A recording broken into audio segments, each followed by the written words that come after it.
મારું નામ સવિતા છે અને હું 27 વર્ષની છું. હું દેખાવમાં ખૂબ જ સુંદર લાગુ છું. મને જોનારા જોતા રહી જાય છે. હું એક કંપનીમાં મોડલ તરીકે કામ કરું છું. આજે મને મારા પર ખરેખર ગર્વ થાય છે, કારણ કે મારા દેખાવને કારણે હું ખૂબ જ મોટા રૂપિયા કમાઉં છું. અને ઘણા લોકો એવું પણ કહેતા હોય છે કે મારે ઘણા બધા મિત્રો હશે અને હું તેની સાથે ખૂબ જ આનંદ અને મજા કરતી હોઈશ. પણ આ વાત સાચી નથી. હકીકત તો એ છે કે હજી મારે કોઈ બોયફ્રેન્ડ નથી અને મારી પણ કેટલીક ઈચ્છાઓ છે જે હું કોઈને પણ કહી શકતી નથી.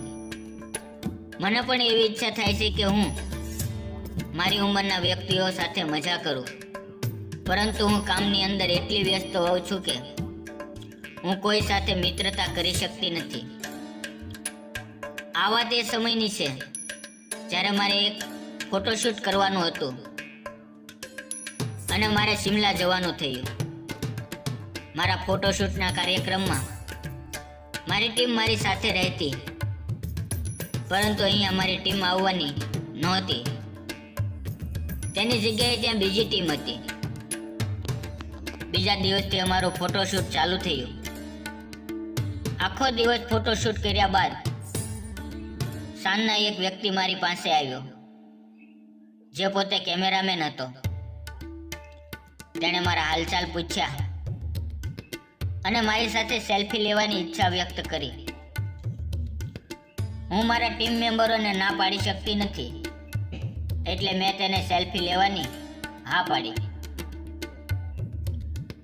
પછી તે થોડી વાર બેસીને મારી સાથે વાતો કરવા લાગ્યો અને મને એવું લાગ્યું કે મને તેની સાથે બેસવાનું અને રહેવાનું ગમે છે. એટલે મેં તેને ડિનર ઉપર આવવાનું આમંત્રણ આપ્યું. પહેલા તો તે હસવા લાગ્યો અને મને કહેવા લાગ્યો કે મેડમ,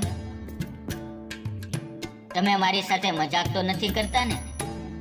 પણ મેં કહ્યું, ના ના, ખરેખર હું તને આમંત્રણ આપું છું, કારણ કે મને તારું વર્તન ખરેખર પસંદ આવ્યું છે.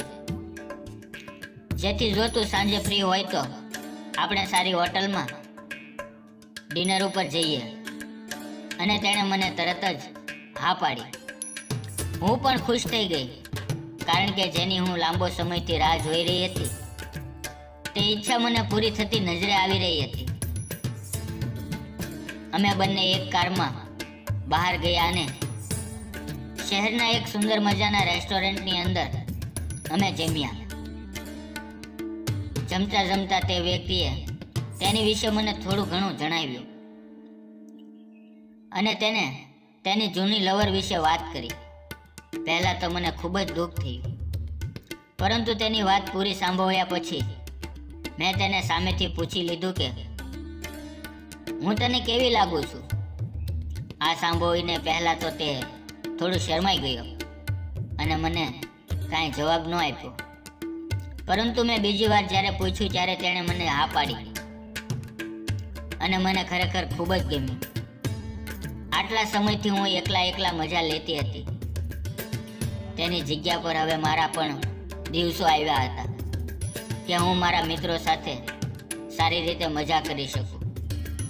પરંતુ તેણે મને કહ્યું કે મેડમ, હવે અત્યારે આપણે ક્યાં જઈશું? તો મેં તેને કહ્યું કે કોઈ સારી હોટલ બુક કરાવી નાખ. આજે તેની માટે પણ સારો દિવસ હતો, કારણ કે મારા જેવી ખૂબસૂરત મોડલ સાથે તેને હરવા ફરવાનો અને આનંદ કરવાનો મોકો મળવાનો હતો. થોડી વાર બાદ અમે બંને હોટલ રૂમમાં ગયા અને તે રૂમમાં જતા વેત જ મને ભેટી પડ્યો અને ત્યારબાદ તો અમે બંનેએ ખૂબ જ ભારે મજા કરી. ખરેખર તે દિવસ મારી જિંદગીનો સૌથી યાદગાર દિવસ હતો. હું ત્યાં માત્ર એક ફોટોશૂટ માટે આવી હતી, પરંતુ મને મારી અંગત ઈચ્છાઓ પૂર્ણ કરવા વાળો કેમેરામેન મળી ગયો, જે મને સપને પણ નહોતું વિચાર્યું. મિત્રો, વિડીયો પસંદ આવ્યો હોય તો વિડીયોને લાઈક અને ચેનલને સબસ્ક્રાઇબ જરૂર કરજો. ફરી મળશું એક નવા વિડીયોમાં. ત્યાં સુધી આવજો.